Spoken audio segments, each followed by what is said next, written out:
Assalamualaikum warahmatullahi wabarakatuh. Pada kesempatan kali ini, saya akan membahas mengenai pertanyaan dari para jamaah mengenai zikir pagi dan zikir petang. Bacaan apa saja yang harus dibaca pada waktu zikir pagi dan petang, dan apa saja keutamaannya ketika kita selalu membaca zikir pagi maupun petang tersebut. Yang dimaksud zikir pagi adalah berzikir setelah selesai menunaikan sholat subuh sampai menjelang siang, yakni sebelum masuk waktu zuhur. Dan yang dimaksud zikir petang adalah berzikir menjelang masuk waktu petang atau mulai dari tenggelamnya matahari sampai pertengahan malam. Zikir pagi dan zikir petang memang sangat dianjurkan oleh sebagian ulama-ulama besar, yang mana dengan kita membaca zikir pagi sebelum melakukan aktivitas akan merasakan keutamaan dari Allah Subhanahu wa Ta'ala secara langsung di hari itu juga. Dan dalam menjalankan aktivitas keseharian kita pun akan dipermudah dalam menyelesaikan setiap permasalahan, dan insya Allah akan diselamatkan dari segala kejahatan juga kemaksiatan. Begitu juga saat kita membaca zikir petang, kita akan dilindungi oleh Allah Subhanahu wa Ta'ala dari kejahatan saat malam tiba.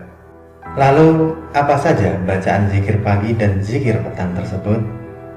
Yang pertama adalah membaca ayat kursi sebanyak 1 kali. Ayat kursi merupakan ayat Al-Quran dari surah Al-Baqarah ayat 255. Kenapa dinamakan ayat kursi? Dalam hal ini banyak tafsir yang berbeda pendapat.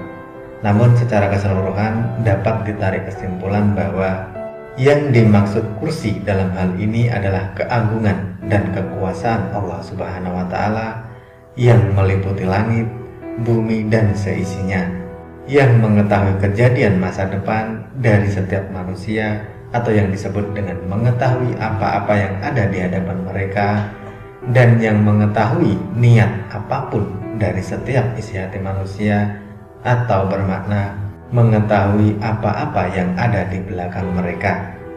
Jadi bacaan pertama yang harus dibaca pada zikir pagi adalah ayat kursi sebanyak 1 kali, lalu dilanjutkan dengan membaca surah Al-Ikhlas sebanyak 3 kali, membaca surah Al-Falaq sebanyak 3 kali, dan surah An-Nas sebanyak 3 kali.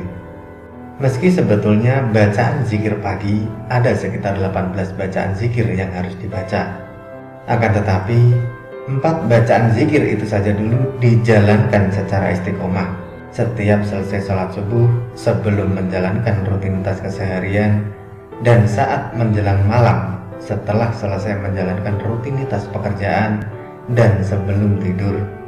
Insya Allah kita akan merasakan keutamaan di hari itu juga.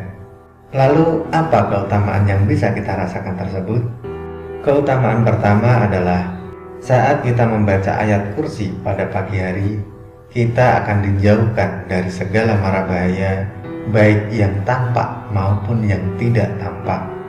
Yang dimaksud tampak adalah kejahatan yang disebabkan karena ulah manusia, dan yang dimaksud tidak tampak adalah kejahatan dari gangguan jin atau setan atau sifat manusia yang ingin mencelakai atau menyesatkan kita.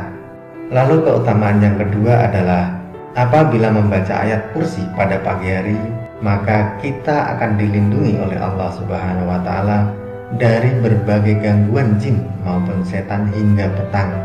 Dan apabila dibaca pada waktu petang atau menjelang tidur, insya Allah kita akan dilindungi dan dijaga oleh Allah Subhanahu wa Ta'ala sampai pagi tiba. Lalu keutamaan ketiga adalah ketika kita membaca surah Al-Ikhlas, Al-Falaq, dan An-Nas, insya Allah kita akan dicukupkan segala sesuatu yang kita butuhkan. Dan sebetulnya masih banyak lagi untuk keutamaan-keutamaan ketika kita membaca zikir pagi maupun petang. Jadi saya sarankan untuk saudaraku semuanya, bacalah zikir yang saya sebutkan di atas pada pagi hari dan pada petang hari. Tidak perlu memaksakan berzikir terlalu banyak dulu apabila belum mampu. 4 zikir pagi dan petang ini kerjakan terlebih dulu secara istiqomah. Insya Allah, apabila sudah dikerjakan secara rutin, kedepannya akan lebih mudah untuk menambah zikir-zikir yang lain. Lebih baik sedikit tapi istiqomah dan mendalami maknanya daripada banyak akan tetapi hanya terucap di lisan dan hanya sebagai penggugur kewajiban semata. Karena kita semua tahu Allah Maha mengetahui setiap isi hati manusia. Wallahu a'lam bishawab. Semoga video ini bermanfaat. Sampai ketemu pada video selanjutnya, dan wassalamualaikum warahmatullahi wabarakatuh.